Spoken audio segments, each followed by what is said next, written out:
మనం చరిత్ర ప్రకారం చూస్తే పాకిస్తాన్ ఏ సందర్భంలో భారత్ వ్యతిరేకంగా వ్యవహరించినా ఆ సందర్భాల్లో ఆ దేశం పాకిస్తాన్ దేశం ప్రత్యేకంగా సర్వనాశనమైంది.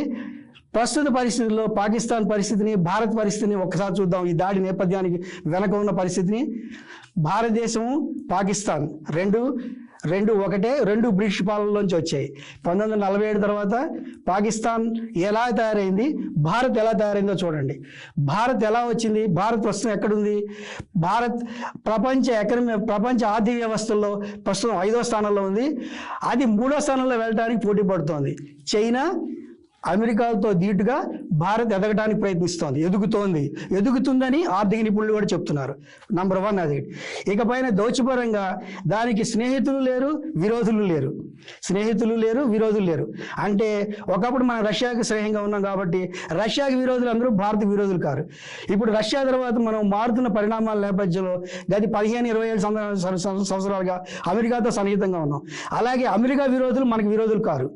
సో మన దౌత్య విధానం ఎలా ఉందంటే భారతదేశం అభ్యున్నతికి, భారతదేశం ఆర్థిక పరిస్థితికి, భారతదేశం ఎదుగుదలకి ఉపయోగపడే దేశాలతో మనం సంబంధాలు ఏర్పుతున్నాం. మళ్ళీ కొంచెం వివరంగా మాట్లాడుకుందాం. రష్యా ఉక్రెయిన్ యుద్ధం చేస్తోంది. సో రష్యాకు అనుగుణంగా కొన్ని దేశాలు ఉన్నాయి, ఉక్రెయిన్కి అనుగుణంగా కొన్ని దేశాలు ఉన్నాయి. భారత్ అలా కాదు.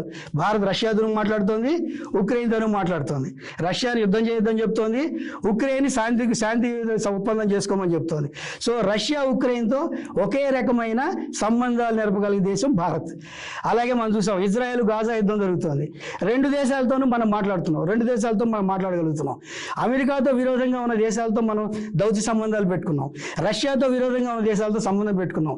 సో అంతర్జాతీయంగా భారత్ ఒక ప్రత్యేకమైన స్థానాన్ని సంపాదించింది, ప్రత్యేకమైన స్థానంలో ముందుకెళ్తోంది. ఈ పరిస్థితుల్లో భారత్కు ఉన్న ఇమేజ్ని దెబ్బతీయడానికి పాకిస్తాన్ ఈ దురాఘాతాన్ని ఒడిగొట్టింది. ఇక పాకిస్తాన్ విషయాన్ని చూద్దాం. పాకిస్తాన్ ఎంత ఘోరమైన పరిస్థితిలో ఉందంటే ప్రస్తుతం పాకిస్తాన్లో రాజకీయ అస్థిరత రాజ్యం వెళ్తోంది.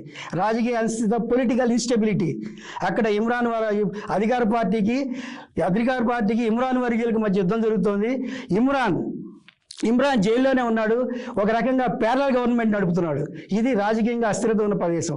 దాంతోపాటు పాకిస్తాన్ సరిహద్దు ప్రాంతాల్లో, బెలూచిస్తాన్ ఇలాంటి ప్రాంతాల్లో ఆ పాకిస్తాన్ ఆర్మీకి వ్యతిరేకంగా దాడులు జరుగుతున్నాయి. మొన్న ఈ మధ్య ఒక రైలుని హైజాక్ కూడా చేశారు. ఇలాంటి సందర్భాలు ఎక్కడ చూడడం.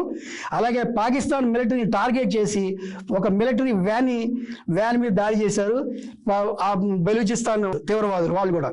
సో పాకిస్తానే ఒక తీవ్రవాద దేశం అనుకుంటే పాకిస్తాన్లో తీవ్రవాద దేశాన్ని పెంచి పోషిస్తుంటే పాకిస్తాన్కి వ్యతిరేకంగా బెలూచిస్తాన్ తదితర ప్రాంతాల్లో ప్యారలల్గా సమాంతరంగా తీవ్రవాదులు వస్తున్నారు, తీవ్రవాద దాడులు జరుపుతున్నారు, వాళ్ళ మీద అటాక్ చేస్తున్నారు. సో బెలూచిస్తాన్ నుంచి సంబంధించిన ఆర్మీకి సంబంధించిన ఇబ్బందుల్ని పాకిస్తాన్ ఎదుర్కొంటోంది.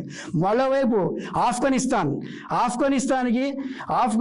ఎదుర్కోలేక ఆఫ్ఘనిస్తాన్లో తాలిబాన్ ప్రభుత్వం వచ్చిన దగ్గర నుంచి పాకిస్తాన్ చాలా ఇబ్బందులు ఎదుర్కొంటోంది. తాలిబాన్లు తరచూ పాకిస్తాన్ మీద దాడి చేస్తున్నారు. ఆఫ్ఘనిస్తాన్ తీవ్రవాద దళాలు పాకిస్తాన్ మీద దాడి చేస్తూ పాకిస్తాన్ మిలిటరీ మీద కూడా దాడి చేస్తున్నాయి. ఈ నేపథ్యంలో ఆఫ్ఘనిస్తాన్ సరిహద్దుల్లో పాకిస్తాన్ ఆర్మీ కాపలా కాస్తుంది. ఒకవైపు ఇంకోవైపు ఆఫ్ఘనిస్తాన్తో ఇబ్బంది పడుతోంది, అంతర్గతంగా రాజకీయంగా ఇబ్బంది పడుతోంది, ఆర్థికంగా కూడా దేశం అప్పుల పాలైంది, నిరుద్యోగం ప్రబలింది. దాదాపు 40% ప్రజలు పాకిస్తాన్లో దాదాపు పేదరికంలో మగ్గుతున్నారు. భవిష్యత్తు చాలా అశాంతిపరంగా ఉంది, అభద్రతగా ఉంది, అస్థిరత రాజ్యం